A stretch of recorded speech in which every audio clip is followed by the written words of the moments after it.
नमस्कार, आप सभी का स्वागत है टीवी 7 भारत पर। मैं हूं आपके साथ अंकुर गोस्वामी। आप सभी का स्वागत करता हूं टीवी 7 भारत के इस विशेष कार्यक्रम में। तो ज्यादा वक्त जाया ना करते हुए सीधे रुख करेंगे खबरों की ओर और बात करेंगे पश्चिम बंगाल की, क्योंकि पश्चिम बंगाल की राजनीति में तृणमूल कांग्रेस यानी टीएमसी के भीतर चल रहा सत्ता संघर्ष अब खुलकर सामने आ गया है।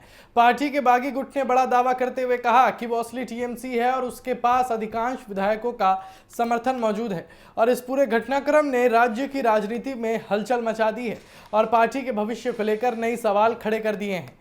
बागी खेमे ने न सिर्फ पार्टी नेतृत्व को चुनौती दी है बल्कि संगठन के समांतर ढांचे का भी ऐलान कर दिया है और बागी नेताओं की ओर से आयोजित एक विशेष बैठक में वरिष्ठ नेता अरूप रॉय को पार्टी का नया चेयरपर्सन घोषित किया गया था और इस गुट का नेतृत्व विपक्ष के नेता ऋतुराज बनर्जी कर रहे हैं।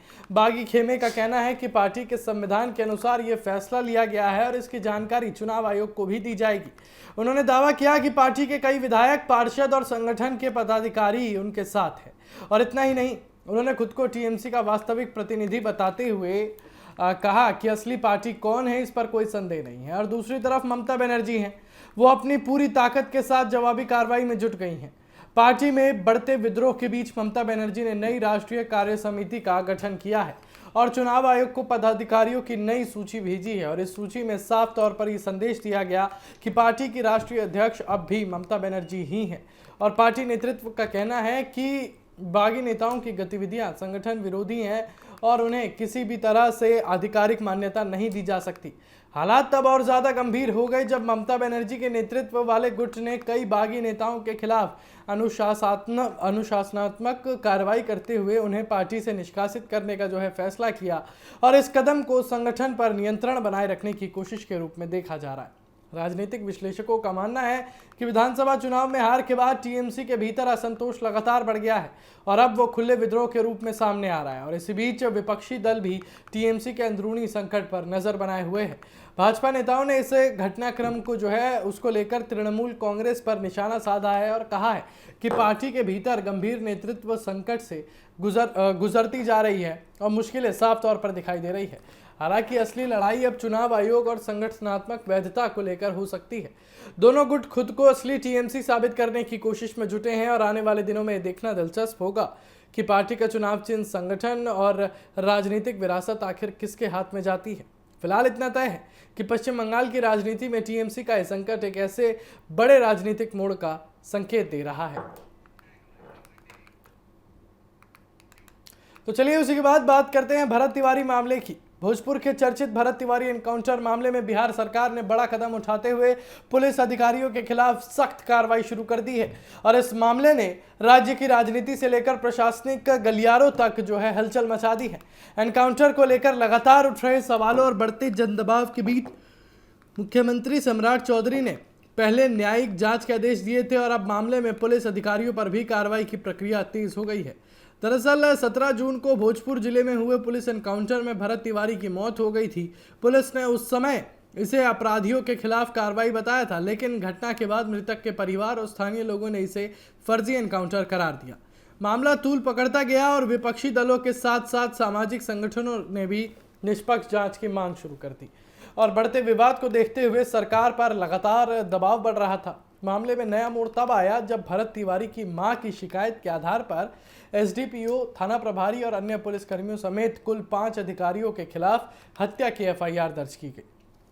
ये कार्रवाई इसलिए भी महत्वपूर्ण मानी जा रही है क्योंकि आमतौर पर एनकाउंटर मामलों में पुलिस के खिलाफ इतनी जल्दी आपराधिक मुकदमा दर्ज नहीं होता। एफआईआर दर्ज होने के बाद पुलिस विभाग खुद बैकफुट पर नजर आ रहा है और पूरे घटनाक्रम पर जवाब देने की स्थिति में दिखाई दे रहा है। और इस बीच बिहार पुलिस के वरिष्ठ अधिकारियों ने भी स्वीकार किया है कि इस मामले में गंभीर चूक हुई है। एडीजी लॉ एंड ऑर्डर ने सार्वजनिक रूप से माना है कि पुलिस कार्रवाई में गलतियां हुई हैं। पूरे मामले की जांच वो शाहबाद डीआईजी को सौंप दी गई है। पुलिस की ओर से इस तरह की स्वीकारोक्ति ने विवाद को और ज़्यादा गंभीर बना दिया है क्योंकि इससे उन आरोपों को बल मिलता है जो शुरू से ही लगाए जा रहे थे। राजनीतिक तौर पर भी मामला सरकार के लिए चुनौती बन गया है। हाल ही में बिहार सरकार ने अपराध नियंत्रण के लिए पुलिस को अधिक अधिकार देने और सख्त कार्रवाई की नीति अपनाने का संकेत दिया था, लेकिन भरत तिवारी एनकाउंटर विवाद ने उस नीति पर सवाल खड़े कर दिए। विपक्ष का आरोप है कि कानून व्यवस्था के नाम पर जल्दबाजी में कार्रवाई की गई, जबकि सरकार का कहना है कि किसी भी दोषी को बख्शा नहीं जाएगा और सच्चाई सामने लाने के लिए निष्पक्ष जांच कराई जाएगी। फिलहाल पूरे मामले की निगाहें न्यायिक जांच और पुलिस जांच की रिपोर्ट पर टिकी हुई है और अगर पुलिस जांच में पुलिस अधिकारियों की भूमिका संदिग्ध पाई जाती है तो आने वाले दिनों में और भी बड़ी कार्रवाई हो सकती है। भरत तिवारी एनकाउंटर अब केवल एक पुलिस कार्रवाई का मामला नहीं रह गया, बल्कि बिहार में कानून व्यवस्था, पुलिस जवाबदेही और सरकार की कार्यशैली की बड़ी परीक्षा बन चुका है। तो चलिए इसी के साथ बात करते हैं मध्य पूर्व तनाव की, क्योंकि अमेरिका और ईरान के बीच महीनों से चल रहा तनाव भले ही खुले युद्ध के स्तर से नीचे आता दिखाई दे रहा हो, लेकिन दोनों देशों के बीच कई अहम मुद्दों पर मतभेद अभी भी बरकरार है। ताज़ा विवाद परमाणु निरीक्षण और रणनीतिक रूप से बेहद महत्वपूर्ण हॉर्मोज को लेकर सामने आया है। यही वजह है कि शांति वार्ताओं के बावजूद मध्य पूर्व में अनिश्चितता का माहौल बना हुआ है। अमेरिकी राष्ट्रपति डोनाल्ड ट्रंप ने दावा किया है कि ईरान ने अपने परमाणु कार्यक्रम पर लंबे समय तक और व्यापक अंतर्राष्ट्रीय निरीक्षण की सहमति दे दी है। ट्रंप का कहना है कि इससे दुनिया को यह भरोसा मिलेगा कि ईरान परमाणु हथियार विकसित नहीं करेगा। हालांकि तेहरान ने इस दावे को सिरे से खारिज कर दिया है। ईरानी अधिकारियों का कहना है कि हालिया वार्ताओं में परमाणु निरीक्षण को लेकर कोई नई सहमति नहीं बनी है और ना ही अंतर्राष्ट्रीय परमाणु एजेंसी यानी कि IAEA को किसी विशेष पहुंच का वादा किया गया है। इस विवाद के बीच IAEA भी सक्रिय हो गई है। एजेंसी के प्रमुख ने संकेत दिया है कि निरीक्षण की प्रक्रिया आगे बढ़ेगी और परमाणु स्थलों की निगरानी जो है वो अंतर्राष्ट्रीय समझौतों का अहम हिस्सा बनी रहेगी। इससे साफ है कि परमाणु कार्यक्रम को लेकर अंतर्राष्ट्रीय समुदाय की चिंता अभी खत्म नहीं हुई है। दूसरा बड़ा मुद्दा हॉर्मोज का है, जो दुनिया के सबसे महत्वपूर्ण तेल परिवहन मार्गों में एक गिना जाता है। हाल के संघर्षों में जो है उसके दौरान इस मार्ग पर तनाव बढ़ गया था और हजारों जहाज़ों और नाविकों की सुरक्षा को लेकर चिंता पैदा हो गई थी। संयुक्त राष्ट्र के अनुसार लगभग 11,000 नाविक इस क्षेत्र में फंसे हुए हैं, जिनकी निकासी की प्रक्रिया शुरू कर दी गई है। वैश्विक ऊर्जा बाजार भी इस पूरे घटनाक्रम पर लगातार नजर बनाए हुए हैं, क्योंकि हॉर्मोज में किसी भी तरह की बाधा जो है उसका असर सीधे तेल की कीमतों पर पड़ सकता है। हालांकि अमेरिका और ईरान के बीच एक प्रारंभिक समझौते के बाद कुछ प्रतिबंधों में ढील और तनाव कम करने की कोशिशें हुई हैं, लेकिन दोनों पक्ष अभी भी कई शर्तों की अलग अलग व्याख्या कर रहा है। अमेरिका चाहता है कि परमाणु निरीक्षण और समुद्री सुरक्षा पर स्पष्ट प्रतिबद्धताएं हो, जबकि ईरान अपनी संप्रभुता और स्वतंत्र निर्णय लेने के अधिकार पर जोर दे रहा है। तो कुल मिलाकर युद्ध विराम और बातचीत के बावजूद अमेरिका ईरान संबंध अभी भी नाजुक दौर से गुजर रहे हैं।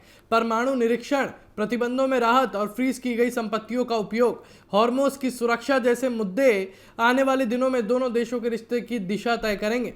फिलहाल दुनिया की निगाहें इस बात पर टिकी है कि क्या ये कूटनीतिक प्रक्रिया स्थायी शांति का रास्ता बनाएगी या फिर नए विवादों को जन्म देगी।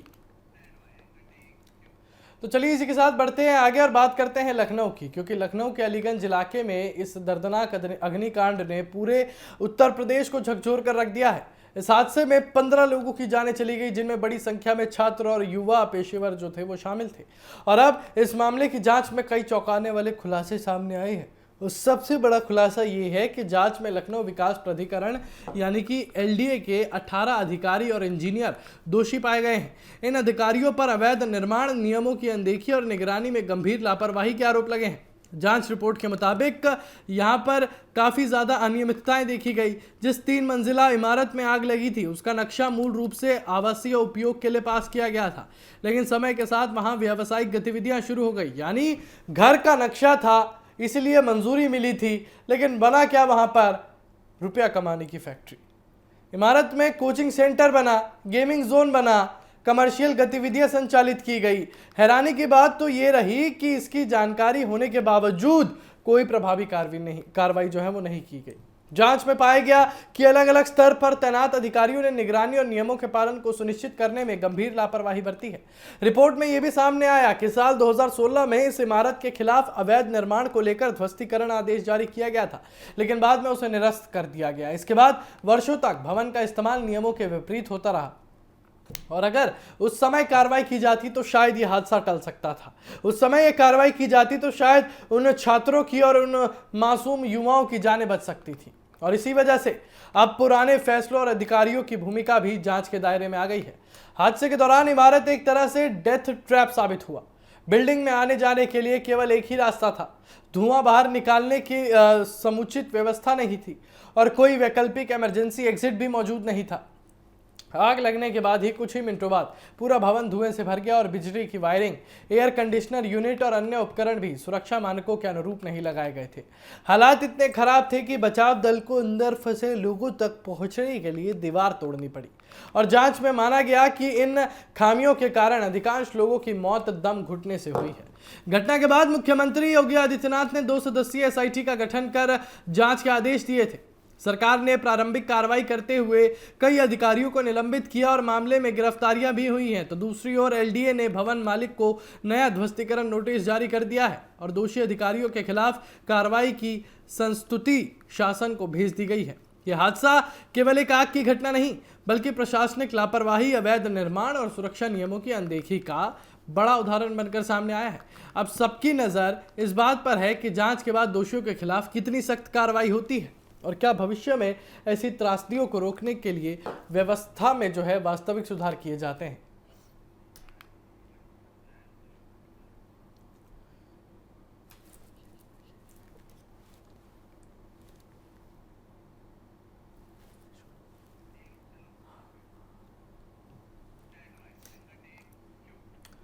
तो चलिए आगे बढ़ते हैं और फिर से बात करते हैं एक बारी लखनऊ अग्निकांड की, क्योंकि अब लखनऊ अग्निकांड जो है वो राजनीतिक बहस का बड़ा मुद्दा बन चुका है।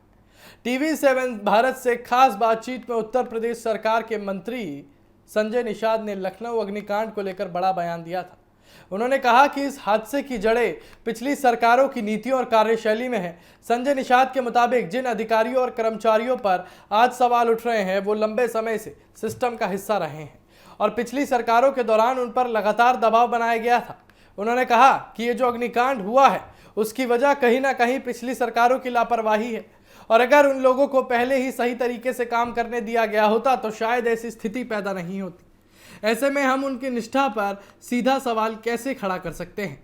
हालांकि पूरे मामले की जांच चल रही है और जो भी दोषी होगा उसके खिलाफ कार्रवाई की जाएगी। वहीं राम मंदिर में चंदे की कथित चोरी और कुछ लोगों के द्वारा लगाए जा रहे आरोपों पर भी मंत्री ने प्रतिक्रिया दी। उन्होंने कहा कि अभी तक कोई आरोप साबित नहीं हुआ है और बिना किसी सबूत के दोषी ठहराना उचित नहीं है। संजय निषाद ने कहा कि आप लगातार चोरी की बात कर रहे हैं लेकिन अभी कुछ भी साबित नहीं हुआ है, जांच पूरी होने दीजिए, सच सामने आएगा। इसके साथ ही उन्होंने लोगों पर निशाना साधते हुए उन लोगों पर निशाना साधा जो धार्मिक आयोजनों और मंदिरों में जाने वाले को ढोंगी बताते हैं और मंत्री ने सवाल उठाते हुए कहा कि अगर कोई भगवान के दर्शन करने जाता है तो क्या वो ढोंग है। आस्था और श्रद्धा को राजनीति के चश्मे से नहीं देखा जाना चाहिए और उनके इस बयान के बाद राजनीतिक हलकों में नई बहस शुरू हो गई है। तो आइए सबसे पहले हम आपको सुनाते हैं कि यहाँ पर टीवी 7 भारत की खास बातचीत में संजय निषाद द्वारा क्या कुछ कहा गया। उत्तर प्रदेश में कोचिंग सेंटर में अग्निकांड और राम मंदिर में चंदा चोरी को लेकर विपक्ष लगातार सरकार पर सवाल खड़े कर रहा है। बात कर लेना चाहेंगे उत्तर प्रदेश सरकार में मंत्री संजय निषाद हमारे साथ मौजूद हैं। सर, जिस तरीके से लखनऊ में अग्निकांड हुआ, अलीगढ़ में भी वैसी तस्वीर निकल के सामने, और ये पहला वाकया नहीं है, इसके पहले भी कई ऐसी घटनाएं हुई हैं, लेकिन जांच होती है और उन घटनाओं की पुनरावृत्ति भी लगातार होती है। क्या कहेंगे आप? देखिए, पहले तो उस घटना पर हम लोग मर्माहत हैं। दुखद घटना, हृदय विदारक घटना, इस पर राजनीति नहीं होनी चाहिए। विपक्ष हमेशा लाशों पर राजनीति करता है। इस पर एक आवाज़ उठनी चाहिए थी कि आगे ऐसी घटनाएं न घटाए, उसके लिए एक कड़े कानून बना, नियम बना। जब हम देश ग्लोबलाइजेशन हो गया, अभी माननीय मुख्यमंत्री जी को धन्यवाद दूंगा कि उन्होंने निर्देश जारी किया कि कोई भी संस्थान हो, कोई भी बेसमेंट या कहीं भी चल रहा हो, उसको मानक के अनुसार काम करना ही पड़ेगा। तो जो अंतर्राष्ट्रीय हम कपड़े पहन रहे हैं, अंतर्राष्ट्रीय हम ग्लोबलाइजेशन हो गए, मॉडर्न हो गए, तो अंतर्राष्ट्रीय हमारे जो नियम और शर्त है मानक, उसको भी सुरक्षा के नियम पर इंतजाम करने होंगे।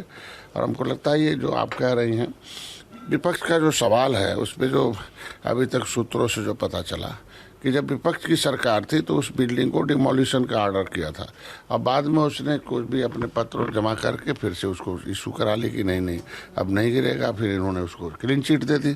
तो जहाँ क्लीन चिट दी गई हो तो विपक्ष के वो कई सालों से तो आपकी सरकार है ना, विपक्ष ने क्लीन चिट दी आप बात करें, लेकिन सालों से तो आपकी सरकार है सूबे में। किसी के निर्णय पर, निष्ठा पर सवाल नहीं किया जा सकता ना। जो किसी ने ऑर्डर किया हो तो हम उनके ऑर्डर को उल्टे पूरा देखें। तो आज घटना हो गई है तो निश्चित रूप से हम लोग जितने भी होंगे सब देखे जाएंगे, जहाँ जहाँ इन्होंने पैसा लेके या कैसे किन परिस्थितियों में क्लीन चिट दिया है। यानी इसके लिए भी विपक्ष ही जिम्मेदार है। और आज के दिन में जब उस बिल्डिंग की आप बात करेंगे, बुलडोजर की, तो उस बिल्डिंग में तो पहले भी इस तरीके के जो डिमोलिशन के ऑर्डर हुए हैं, तो किन परिस्थिति। लेकिन रेसिडेंस एरिया में कमर्शियल एक्टिविटी अगर लगातार चल रही है और वहां पर व्यवस्थाएं नहीं है, सुविधाएं नहीं है, तो सवाल तो सरकार से ही पूछे जाएंगे ना। देखिए, शिक्षा को बढ़ावा देने पर शिक्षा के क्षेत्रों में थोड़ा लोगों को नरमी बरतनी पड़ती है, क्योंकि गरीबों के बच्चे पढ़ते हैं या देश के विकास के लिए शिक्षा की आवश्यक होती है।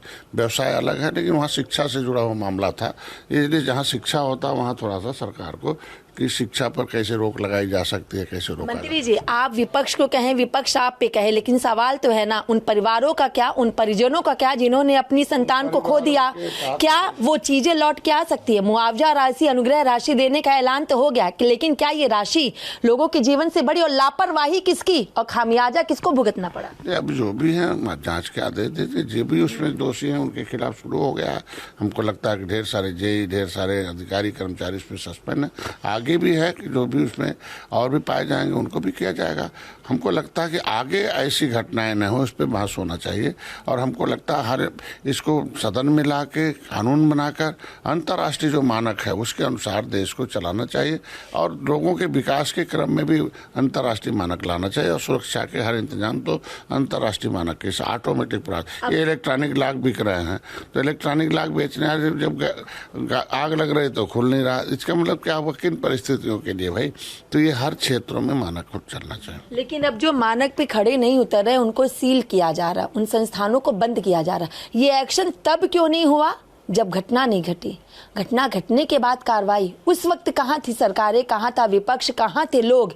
जनता क्यों अपनी जान गंवा रही है इसके लिए? देखो, आवश्यकताएं खोज की जननी है। जब घटनाएं होती हैं तब उसके तरफ इंगित होता है, ये तो हमेशा करनी है।